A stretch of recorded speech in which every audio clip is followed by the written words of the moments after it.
Profesor Yusril Ihza Mahendra, care banget lu ke warga Singapura. Beneran care atau ada kepentingan lain? Lu beneran gak tahu kalau 30 juta penduduk di Pantura daratannya sudah semakin menghilang? Atau lu juga jangan-jangan gak tahu kalau di Demak, Batang, Indramayu, dan wilayah lainnya sudah kehilangan lebih dari separuh wilayah daratan mereka? Kok bisa-bisanya sih lu mikirin nasib negara Singapura, padahal kebutuhan di dalam negeri lebih mendesak? Video ini bukan cuma buat Yusril, tapi juga buat 65 perusahaan lainnya yang lagi antri izin tambang pasir laut. Gue beneran gak habis pikir, pahlawan negeri ini rela mati demi tanah air. Namun sayang, manusia serakah di zaman sekarang, mereka rela jual tanah air demi keuntungan pribadi. Dulu ada partai Islam yang berdiri, yang menjadi harapan besar cukuplah umat Islam di era-era awal reformasi. Namanya Partai Bulan Bintang. Didirikan oleh Yusril Ihza Mahendra. Nah, di awal-awal tuh seingat saya itu suaranya cukup besar terutama dari keluarga Masyumi gitu.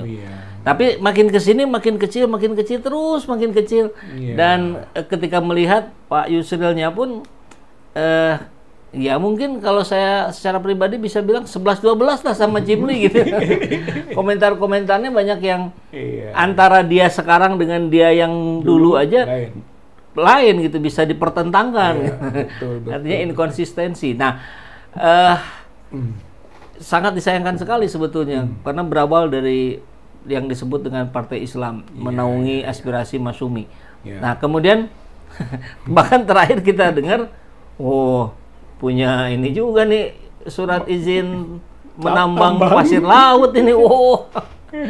Gimana nih Pak Riza? Iya makanya jadi dari idealistis menjadi pragmatis gitu. Pergeserannya itu, dan bukti pragmatisme dominan itu kasus terakhir kan, soal menambang pasir laut. Parah, Yusril Ihza dan anak ex-menteri sudah daftar buat ekspor pasir laut. Guys, emang bener ya, ekspor pasir laut ini tuh cuma buat untungin orang kaya aja. Mana coba manfaatnya buat rakyat? Justru nelayan terancam gak bisa lagi cari ikan karena laut jadi rusak akibat ekspor pasir laut. Nah, denger-denger nih ya guys, yang parahnya lagi, ternyata perusahaan milik Yusril Ihza Mahendra, ketum Partai Bulan dan Bintang, dan perusahaan milik anak ex-menteri Kelautan dan Perikanan udah daftar guys, jadi tukang ekspornya. Wah, ini udah kelewat parah sih guys. Ini mereka yang daftar jadi tukang ekspor, apa nggak peduli sama rakyat negara ya guys?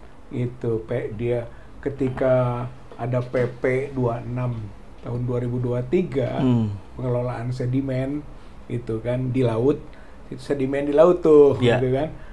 Dia udah bikin perusahaan. Kayaknya dia dapat info paling itu, awal mungkin. Info paling awal karena berada di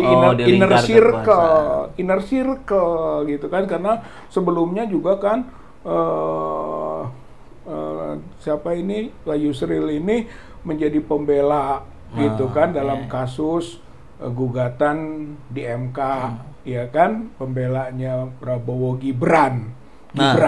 Sebelumnya pembelanya Jokowi Ma'ruf Amin dia sudah berada di ruang itu. Makanya dia jadi inner circle gitu. Supaya inner circle cepat dia dapat info. Makanya begitu keluar PP 26 tahun 2023 itu cepat dia bikin perusahaan. Yang dia bersamaan dengan orang yang nggak kalah hebat pula, adik presiden terpilih. Hasyim ya. Iya. Hasyim bikin PT Rezeki Abadi Lestari. Kalau Yusril bikin PT Gajamina Sakti Nusantara. Luar biasa, sampai itu PT-nya itu udah siap. Begitu Permen Dag keluar tahun 2024 bulan Agustus keluarnya gitu kan, yang nomor 20 tahun 2024 Permendag, dan 21 perubahan kedua gitu kan tahun 2024 itu berarti sudah boleh ekspor. Nah, mulai di situ persiapannya lebih matang lagi. Dan dia katakan dasarnya karena Singapura butuh. Padahal itu Pak pengkhianatan terhadap kedaulatan negara. Kenapa gitu ya? Karena menurut UNCLOS ya, United Nation Convention ya on Law of the Sea, ya, Law of the Sea, UNCLOS tahun 82, itu wilayah negara itu diukur dari ujung terluar, Pak. Gitu. Jadi kalau ini ujung terluar, kita ngukur zona ekonomi eksklusifnya 200 mil. Berarti diukur dari ujung terluar. Nah, itu zona eksklusif kita. Gitu kan. Sekarang ini kalau digali, Pak, berkurang. Gitu. Terus ini dijualnya ke Singapura. Singapura nambah. Ini sebenarnya yang kita sebut menjual dengan harga murah kedaulatan negara. Begitu. Belegug gitu. Belegug. Jadi sama saja. Yusril terlibat. Karena di samping dia mendapatkan info tadi, siap-siap dia ikut serta. Gitu. Apalagi katanya nanti mau jadi Menteri Hukum HAM yang isunya.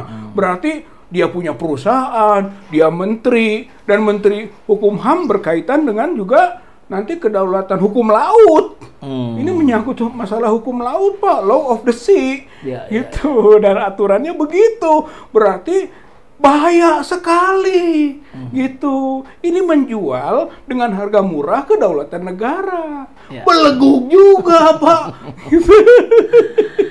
Setelah 20 tahun ditutup, Presiden Joko Widodo kembali membuka keran ekspor pasir laut, yang dibungkus dengan istilah pemanfaatan sedimen atau endapan laut. Kebijakan ini langsung disambut meriah para pengusaha. Padahal, di tahun 2000-an, pendapatan pemerintah Kabupaten Karimun dari eksploitasi pasir itu tergolong besar, mencapai 97 miliar per tahun. Lalu, jumlah pasir yang ditambang dan diekspor secara ilegal sejak 1970 sampai 2000-an, waktu itu diperkirakan mencapai 35 juta meter kubik per bulan, atau 400 juta meter kubik per tahun. Dalam beberapa dinamika politik belakangan ini, pasca Pilpres selesai, itu rasanya nggak ada muncul Yusril tuh bicara atau berkomentar atau melakukan apa tuh nggak ada. Saya juga sempat agak kehilangan nih, kemana Yusril? Kok ngilang? Tiba-tiba jadi pengusaha tambang pasir. Iya. Ya, artinya sebenarnya kita bacanya sejak ini, Pak, sejak mundur dari jabatan ketum PBB. Itu kan PBB ini kan nggak dapat kursi di parlemen, itu kan, jadi istilahnya nggak kena parliamentary threshold-nya, nggak masuk, gitu kan. Kalau tiba-tiba dia diangkat jadi menteri dalam kapasitas ketua umum, kan rame, Pak. Masa partai gurem, gitu kan? Kok ada menterinya mungkin jabatannya strategis, bisa saja, Pak, gitu. Nah, maka dia berhenti dulu. Akhirnya, saya bukan dalam kapasitas sebagai ketua umum Partai Bulan Bintang. Saya sebagai pakar, gitu kan. Yang pernah dipakai juga di presiden sebelumnya. Jadi, keleluasaan berargumen, gitu. Dari situ mulai. Sehingga mungkin dia menunggu sampai dilantik dulu, baru mau ngomong. Sekarang baru muncul. Sekarang sudah muncul ketika diketahui ternyata dia menyiapkan diri untuk sebagai pengusaha, gitu kan.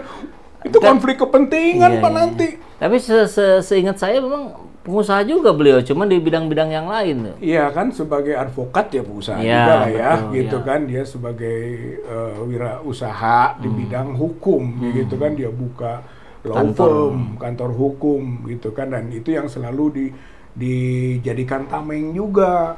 Saya ini bukan sebagai ketum, tapi sebagai advokat, kan bisa begitu. Itu bagian dari ruang-ruang yang bisa diolah, dimainkan, gitu ya, untuk membangun pencitraan.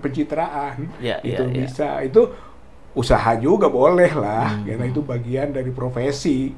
Tapi ketika masuk ke tambang, Pak, jelas sebetulnya itu bukan profesi dia, di luar dari profesi hukum.